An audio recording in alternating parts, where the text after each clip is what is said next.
Hello students, welcome to Shweta Yadav Tutorials. Please like and subscribe my channel and hit bell icon for more updates. From today, we're going to start a new topic, interesting topic as well as a very important topic of class 12th, that is genetics. और अगर हम NCERT में देखें तो इस topic का नाम है principle of inheritance and variation. Principle of inheritance and variation.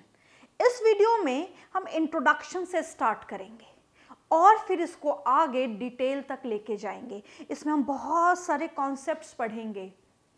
ये टॉपिक बच्चों को लंबा लगता है, बट एग्जैक्टली ये टॉपिक लंबा है, but still very interesting topic. It is one of my favourite topic of biology. ये बायोलॉजी में मेरा फेवरेट टॉपिक है। अब जब हम जेनेटिक्स की बात करते हैं या हम बात करते हैं इनहेरिटेंस की या वेरिएशन की, तो सबसे पहले इन टर्म्स को समझें। अगर इस चैप्टर की टर्म समझी जाएं तो सबसे पहला इसमें वर्ड आ रहा है इनहेरिटेंस। एक जनरेशन से दूसरे जनरेशन में चीज़ों का पास होना। अब क्या चीज़ें हैं जो पास होती हैं? Characters, jeans. वेरिएशन, वेरिएशन का मतलब है बदलाव। वेरी करना यानी बदल जाना। सो इस पूरे टॉपिक में हम बहुत सारे कॉन्सेप्ट्स पढ़ेंगे। So we will discuss all the concepts one by one. तो सबसे पहले हम समझते हैं कि जेनेटिक्स क्या है। So genetics term was given by W. Bateson. Genetics term किसने दी? W. Bateson proposed the term genetics. अब genetics है क्या? The genetics is the branch of biology that deals with the study of heredity and variation. तो हम क्या बोलेंगे? Genetics को collective बोला जाता है। जेनेटिक्स वो पढ़ाई है जिसमें पढ़ा जाता है हेरिडिटी एंड वेरिएशन। तो एक क्वेश्चन तो यहाँ अपने आप में बन जाता है कि what is genetics? Who propose the term genetics? दो क्वेश्चन बन गए। जेनेटिक्स क्या है? It is a study of heredity and variation. Heredity और वेरिएशन की पढ़ाई को जेनेटिक्स बोला जाता है और टर्म देने वाले W. Bateson। अब हेरिडिटी क्या है? हम ये समझते हैं कि जैसे हमारे अंदर बहुत सारे कैरेक्टर्स हमारे माता पिता से आए, हमारे माता पिता में उनके माता पिता से आए, तो इसी तरीके से generation after generation characters, features transfer होते जा रहे हैं। और हम ये भी कह सकते हैं जैसे जब एक बच्चा पैदा होता है तो उसके पैदा होते ही हम ये बोलते थे अरे इसकी तो नाक अपनी मम्मी पे गई है, इसकी आई का कलर, इसकी आंखों का जो रंग है या शेप है वो अपने पापा पे गया है, या ये तो बिल्कुल अपनी दादी जैसा लग रहा है, या फिर हम ये भी कह सकते हैं ये अपने किसी कज़न से मैच कर रहा है। तो यहाँ पे बहुत सारी चीज़ें एक बच्चे के पैदा होने पे हम बोलते हैं। तो ऐसा क्यों हुआ? ऐसा इसलिए हुआ क्योंकि हेरिडिटी वर्ड क्या कहता है? The study of transmission of genetic characters from parents to offsprings. Offsprings मतलब बच्चे। कोई भी कैरेक्टर जब एक जनरेशन से दूसरी जनरेशन में जाएगा या पेरेंट जनरेशन से ऑफस्प्रिंग में जाएंगे, नेक्स्ट जनरेशन में जाएंगे, ऑफस्प्रिंग मतलब नेक्स्ट जनरेशन, तो इसको हम बोलेंगे हेरिडिटी। हेरिडिटी में बहुत सारी चीजें आ सकती है। हेरिडिटी में बहुत सारे कैरेक्टर्स आ सकते हैं, जैसे आंखों का रंग, बालों का रंग, बालों का texture, hair colour, hair texture, nose tip, eye colour, skin colour, height. बहुत सारी चीज़ें हेरिडिटरिकली एक जनरेशन से दूसरी जनरेशन में पास हो जाती हैं। इसी तरीके से कुछ डिजीजेस भी एक जनरेशन से दूसरी जनरेशन में पास हो सकती हैं।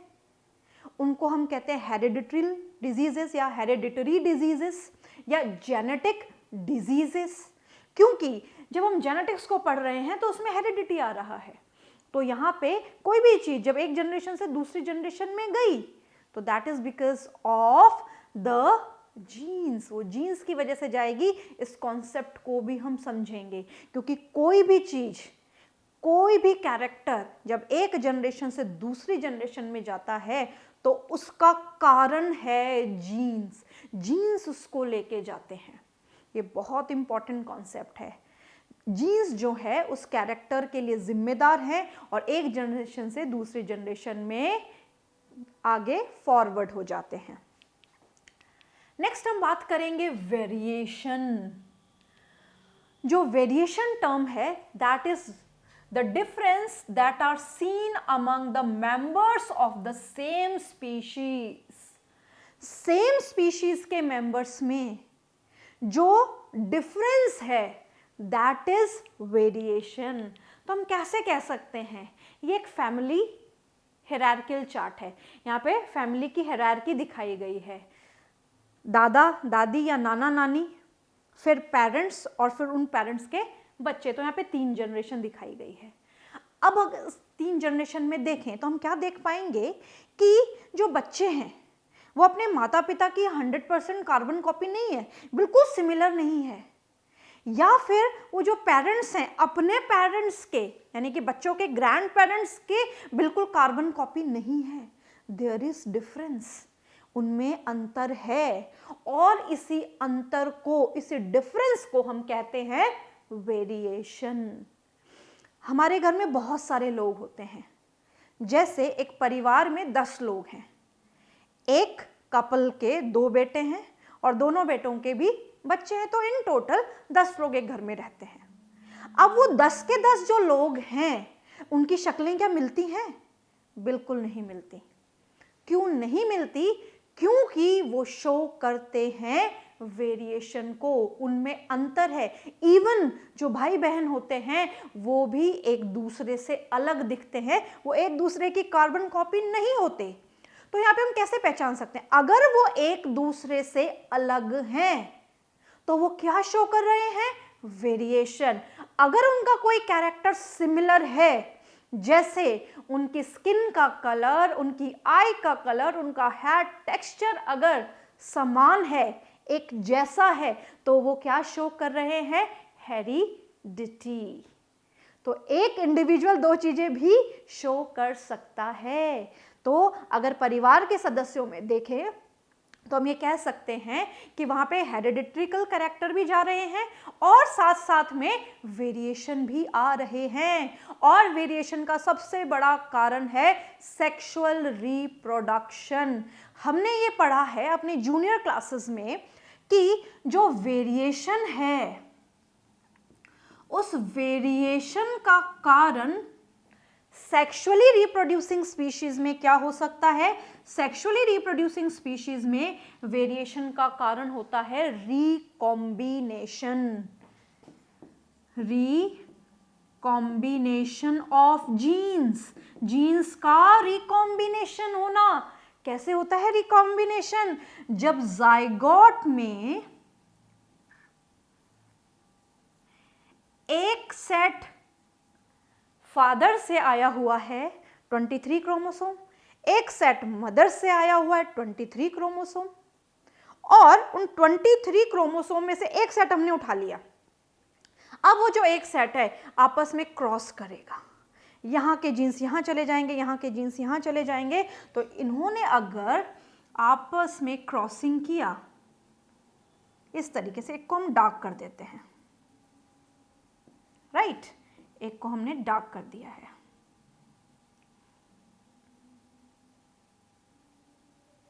तो यहां पे जब इन्होंने आपस में क्रॉसओवर किया, क्रॉसओवर करके ये सेपरेट हो गए। तो जब ये सेपरेट हो जाते हैं तो सेपरेशन के बाद इनमें नया कॉम्बिनेशन आ जाता है। सेपरेशन के बाद क्या आ जाता है? इनमें नया कॉम्बिनेशन। इसी को ही बोला जाता है रिकॉम्बिनेशन। नेशन। तो यहाँ पे हमने क्या देखा, यहाँ पे हमने देखा कि इस वाले क्रोमोसोम का कुछ पार्ट यहाँ चला गया, यहाँ वाले क्रोमोसोम का कुछ पार्ट यहाँ आ गया, दैट इज न्यू कॉम्बिनेशन। और दूसरा कारण है म्यूटेशन। ये भी कॉन्सेप्ट हम आगे डिटेल में पढ़ेंगे। रिकॉम्बिनेशन किसकी वजह से है, क्रॉसिंग ओवर की वजह से, क्रॉसिंग ओवर की वजह से है। तो ये छोटी छोटी बातें हमें याद रखनी है। नेक्स्ट टर्म इज इनहेरिटेंस, जो इस टॉपिक का नाम है। इनहेरिटेंस का मतलब है the process by which genetic characters are transferred from parents to offspring. जिस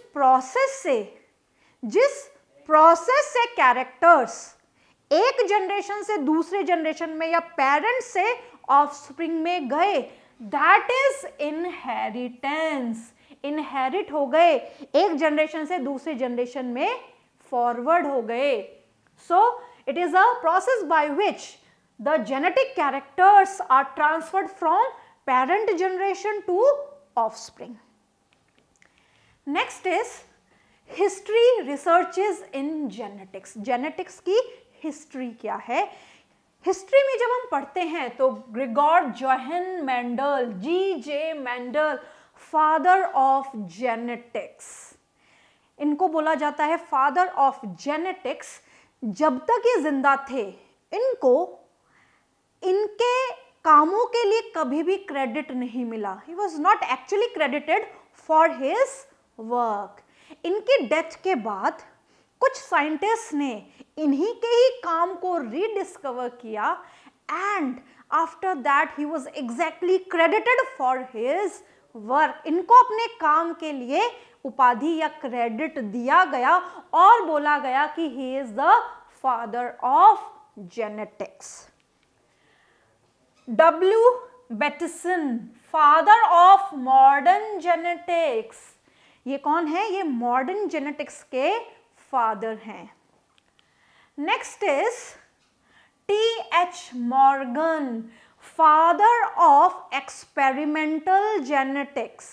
तो हमें यहां पे अगर क्वेश्चन आए कि who is father of genetics, तो exactly the father of genetics is Gregor Johann Mendel. Modern genetics W. Bateson, क्योंकि इन्होंने बहुत सारे नई चीजें लोगों को बताई, कुछ टर्मिनोलॉजीज इंट्रोड्यूस की, कुछ टर्म्स बताई, जैसे अलील टर्म, हेट्रोजाइगस, होमोजाइगस टर्म्स इन्होंने प्रपोज की। तो ये सारी चीजें हम आगे भी पढ़ेंगे। इवन जेनेटिक्स टर्म भी W. बेटिसन ने ही दी, जो हम इंट्रोडक्शन में पढ़ चुके हैं। मॉर्गन ने बहुत सारे एक्सपेरिमेंट किए डॉर्सोफिला पे, बहुत सारे एक्सपेरिमेंट कंडक्ट किए डॉर्सोफिला पे। एक्सपेरिमेंट कंडक्ट करके उन्होंने बहुत सारे कॉन्सेप्ट्स डेवलप किए। उन्होंने बताया लिंकेज हो सकता है, सेक्स लिंकेज के बारे में बताया, क्रिस क्रॉस इनहेरिटेंस के बारे में बताया, साथ ही साथ क्रॉसिंग ओवर का कॉन्सेप्ट समझाया।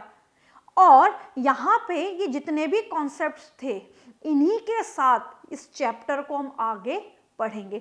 So the T.H. Morgan is the father of experimental genetics, क्योंकि इन्होंने बहुत सारे एक्सपेरिमेंट परफॉर्म किए और डिफरेंट कॉन्सेप्ट्स हमें समझाए। एक और चीज इन्होंने बताई कि जो क्रोमोसोम होता है, इस क्रोमोसोम पे जो जीन्स होते हैं वो लीनियर अरेंजमेंट में रहते हैं। लीनियर अरेंजमेंट का मतलब है एक के बाद एक जीन अरेंज रहता है। A. Garrod, father of human genetics and biochemical genetics.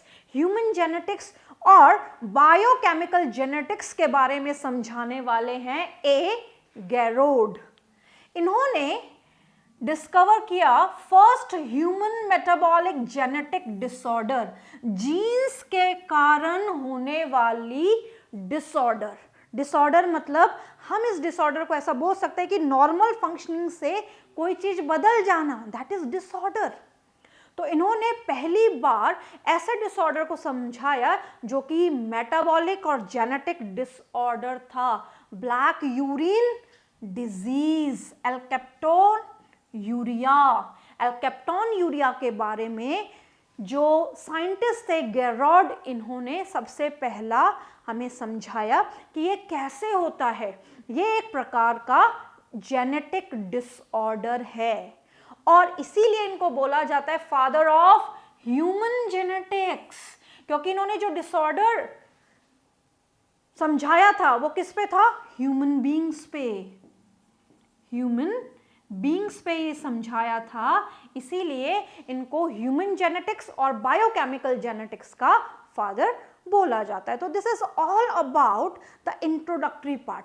अब जब हम जेनेटिक्स पढ़ते हैं ना बच्चों, तो जेनेटिक्स में जो टर्म्स हैं जिनको हम एग्जैक्टली पढ़ते हैं वो बहुत ज़्यादा इंपॉर्टेंट है, क्योंकि अगर हमने टर्म्स ढंग से समझ ली तो काफ़ी सारे कॉन्सेप्ट्स हमारे लास्ट टॉपिक तक चीज़ें नॉर्मल चलती रहेंगी, मतलब हमें हर चीज़ समझ में आती जाएगी, right? So we will discuss important terminology in next class.